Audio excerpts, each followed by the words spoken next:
কোটভাজিনী সরকারি প্রাথমিক বিদ্যালয়ে গ্রামের বুকের মাঝে দাঁড়িয়ে থাকা এক টুকরো আলোর ঘর, যেখানে প্রতিটা সকাল শুরু হয় স্বপ্ন নিয়ে আর শেষ হয় নতুন কিছু শেখার আনন্দে।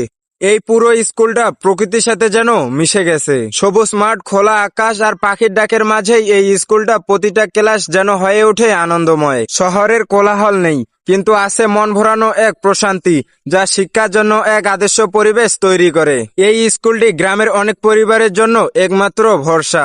এখান থেকেই শুরু হয় তাদের সন্তানের বড় হওয়ার গল্প আর স্বপ্ন দেখার সাহস। এই বিদ্যালয়ের ছোট্ট প্রাঙ্গণে প্রতিদিন ফুটে ওঠে নতুন স্বপ্ন। কোটভাজিনী সরকারি প্রাথমিক বিদ্যালয় এটি একটি নাম নয়, এটি একটি অনুভূতি, এটি ইতিহাস আর এটি উজ্জ্বল ভবিষ্যতের প্রতীক। বিশেষ করে এই স্কুলের যে প্রিন্টিং করা হয়েছে পুরাই অসাধারণ। গ্রামের মাঝে এই স্কুলটি দেখতে যতটা সুন্দর, ঠিক পড়ালেখার মান দিয়ে ততটাই ভালো। আগে বিটিভি চ্যানেলে এই মিনা রাজুর কার্টুন দেখে পুরো শৈশবটা কাটিয়ে দিয়েছিলাম। আজ হয়তো সেই মিনা রাজুর কার্টুনের কথা ভুলে গেছি, কিন্তু এই স্কুলে এসে মিনা রাজুর ছবি দেখে সেই পুরনো দিনের কথা মনে পড়ে গেল।